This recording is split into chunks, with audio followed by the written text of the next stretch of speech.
بسم اللہ الرحمن الرحیم۔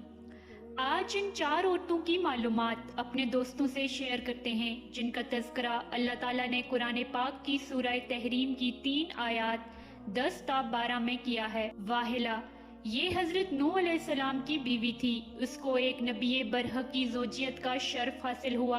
اور برسوں یہ اللہ تعالیٰ کے نبی علیہ السلام کی صحبت سے سرفراز رہی، مگر اس کی بدنصیبی قابل عبرت ہے کہ اس کو ایمان نصیب نہیں ہوا، بلکہ یہ حضرت نوح علیہ السلام کی دشمنی اور توہین و بے ادبی کے سبب سے بے ایمان ہو کر مر گئی اور جہنم میں داخل ہوئی۔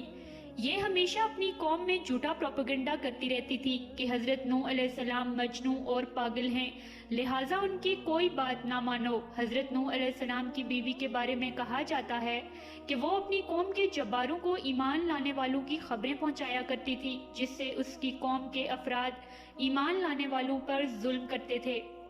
نمبر 2، وائلہ یہ حضرت لوط علیہ السلام کی بیوی تھی، یہ بھی اللہ کے ایک جلیل القدر نبی کی زوجیت اور صحبت سے برسوں سرفراز رہی، مگر اس کے سر پر بدنصیبی کا ایسا شیطان سوار تھا کہ سچے دل سے کبھی ایمان نہیں لائی، بلکہ عمر بھر منافقہ رہی اور اپنے نفاق کو چھپاتی رہی۔ جب قوم لوط پر عذاب آیا اور پتھروں کی بارش ہونے لگی، اس وقت حضرت لوط علیہ السلام اپنے گھر والوں اور مومنین کو ساتھ لے کر بستی سے باہر چلے گئے تھے۔ وائلہ بھی آپ کے ساتھ تھی۔ اب آپ نے فرما دیا تھا کہ کوئی شخص بستی کی طرف نہ دیکھے ورنہ وہ بھی عذاب میں مبتلا ہو جائے گا، چنانچہ آپ کے ساتھ والوں میں سے کسی نے بھی بستی کی طرف نہیں دیکھا اور سب عذاب سے محفوظ رہے۔ لیکن وائلہ چونکہ منافق تھی، اس نے حضرت لوط علیہ السلام کے فرمان کو ٹھکرا کر بستی کی طرف دیکھ لیا اور شہر کو الٹ پلٹ ہوتے دیکھ کر چلانے لگی کہ ہائے رے میری قوم! یہ زبان سے نکلتے ہی ناگہاں عذاب کا ایک پتھر اس کو بھی لگا اور یہ بھی ہلاک ہو کر جہنم رسید ہو گئی۔ 2 قابل رشک عورتیں۔ حضرت آسیہ بنت مزاحم رضی اللہ عنہا یہ فرعون کی بیوی تھی۔ فرعون تو حضرت موسیٰ علیہ السلام کا بدترین دشمن تھا، لیکن حضرت آسیہ رضی اللہ عنہا نے جب جادوگروں کو حضرت موسیٰ علیہ السلام کے مقابلے میں مغلوب ہوتے دیکھ لیا تو فوراً ان کے دل میں ایمان کا نور چمک اٹھا اور وہ ایمان لے آئیں۔ جب فرعون کو خبر ہوئی تو اس ظالم نے ان پر بڑے بڑے مظالم کیے، بہت زیادہ زد و کوب کے بعد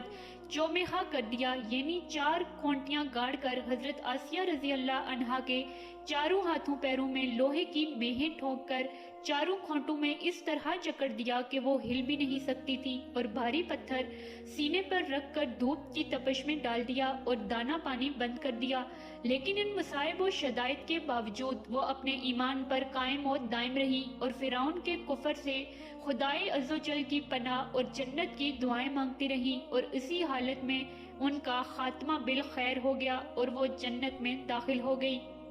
نمبر 2، حضرت مریم بنت عمران رضی اللہ عنہا یہ حضرت عیسیٰ علیہ السلام کی والدہ ہیں۔ چونکہ حضرت عیسیٰ علیہ السلام ان کے شکم سے بغیر باپ کے پیدا ہوئے، اس لیے ان کی قوم نے تان اور بدگوئیوں سے ان کو بڑی بڑی ایذائیں پہنچائیں، مگر یہ صابر رہ کر اتنے بڑے بڑے مراتب و درجات سے سرفراز ہوئیں کہ خداوند قدس نے قرآن مجید میں ان کی مدح اور ثنا کا بار بار خطبہ ارشاد فرمایا۔ ان 4 عورتوں کے بارے میں قرآن مجید نے سورہ تحریم میں فرمایا، جس کا ترجمہ یہ ہے: